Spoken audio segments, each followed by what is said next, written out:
Hello नमस्कार दोस्तों, अंकित exam sir YouTube channel में आपका स्वागत है।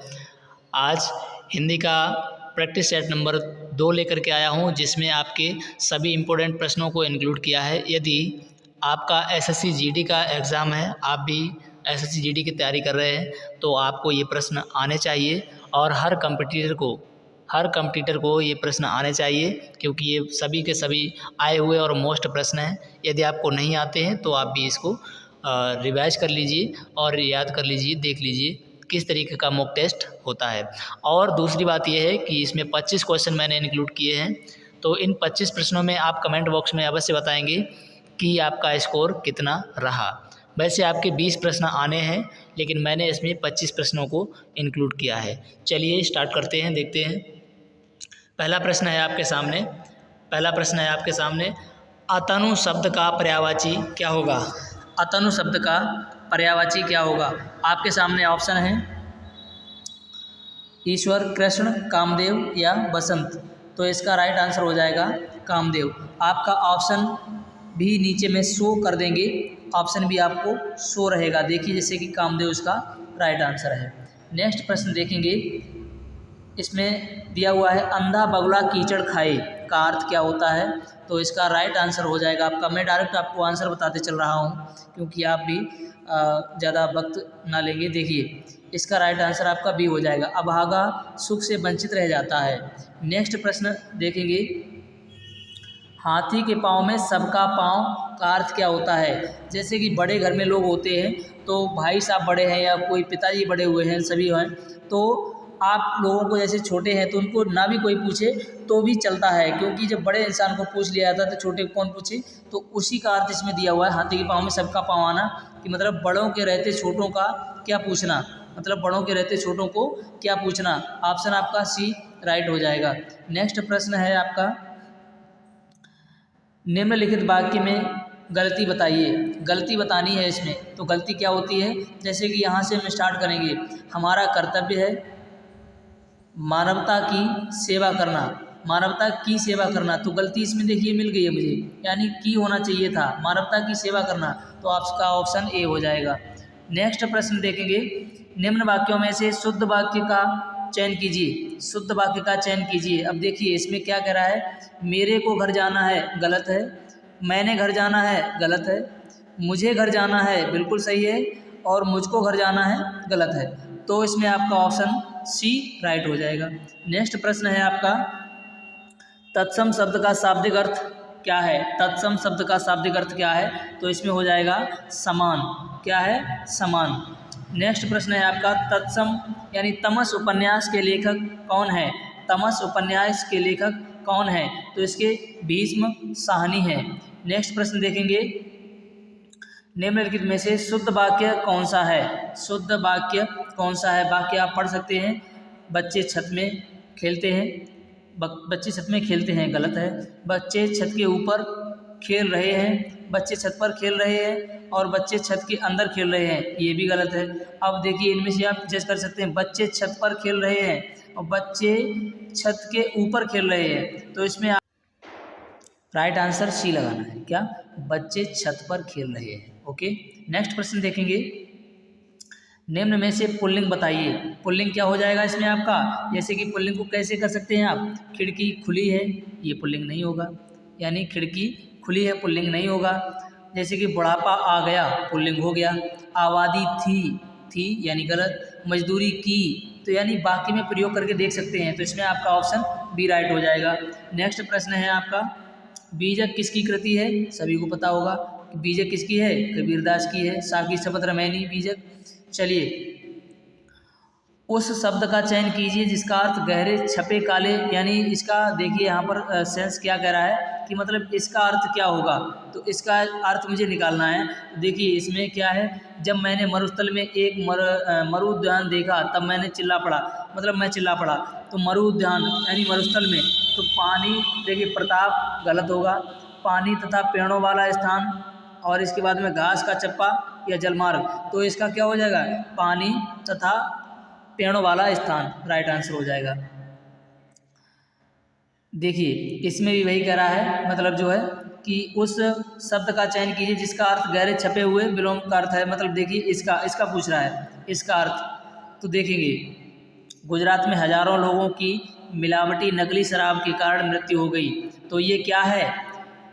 तो ये एक जेन्युइन बात है। कैसी बात है? जेन्युइन बात है। चलिए,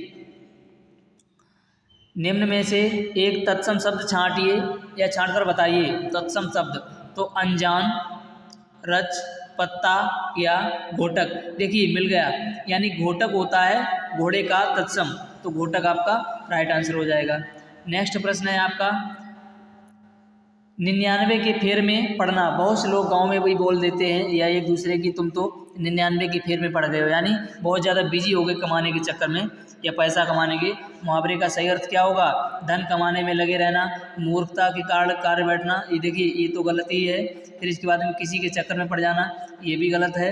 और इसके बाद में परिवार के झंझटों में फंसे रहना, तो ये भी गलत है। तो ये गलत है, तो ये भी गलत है। आपका ऑप्शन ए हुआ धन कमाने के में लगे रहना, यानी धन के कमाने में लगे रहना।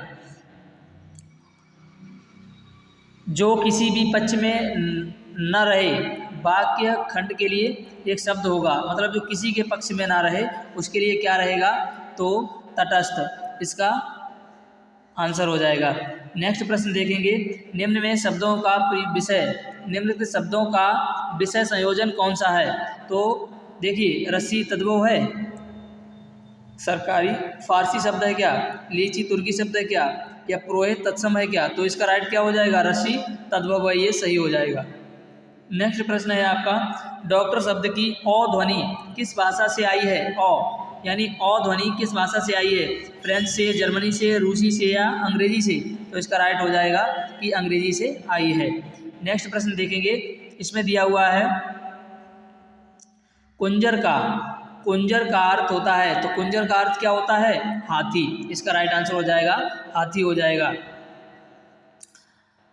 नेक्स्ट प्रश्न है आपका, सामान्य वर्तमान काल का उदाहरण है। सामान्य वर्तमान काल का उदाहरण है, यानी देखेंगे सीमा बाजार जाती होगी, ये भविष्य काल का हो गया। रमेश ने समाचार पत्र पढ़ा, ये भूतकाल का हो गया। वर्षा हो रही थी, भूतकाल का हो गया। वह कोलकाता जाता है, ये वर्तमान का हो गया, यानी जाता है अभी तुरंत की बात है, तो ये वर्तमान का हो गया। नेक्स्ट प्रश्न देखेंगे, पशु शब्द का विशेषण क्या है? पशु शब्द का विशेषण क्या है? पशुता या पशुपति या पशुत्व या पाश्विक? तो क्या हो जाएगा? इसका हो जाएगा पाश्विक, राइट आंसर। नेक्स्ट है, थोड़ा जमाने वाला के लिए एक शब्द चुनिए, यानी जमाने वाला नहीं होगा यहाँ पर, गलती है। तो यहाँ पर होगा थोड़ा जानने वाला। क्या लिखेंगे? जानने वाला, थोड़ा जानने वाला, यानी अल्पज्ञ। तो थोड़ा जानने वाले के लिए हम क्या बोलेंगे? यानी देखिए आपके आज्ञा, मूर्ख या बहुज्ञ या अल्पज्ञ। तो इसका राइट आंसर हो जाएगा अल्पज्ञ, यानी अल्प माने थोड़ा, जानने वाला, अल्पज्ञ। नेक्स्ट प्रश्न है आपका, निष्कपट शब्द का संधि विच्छेद चुनिए। निष्कपट यानी निष्कपट, यहाँ पर ये सा होता है, यहाँ पर ये वाला सा होता है, तो वो विसर्ग में चेंज हो जाता है। तो देखेंगे निष्कपट को हम लिख देंगे, यानी निधन कपट, इसका ए राइट आंसर हो जाएगा। नेक्स्ट है, निम्न में से कौन सा भाववाचक संज्ञा नहीं है? इसका बहुत ही विशेष ध्यान रखना है, यानी कौन सा भाववाचक संज्ञा नहीं है, नहीं का बहुत ध्यान रखना है।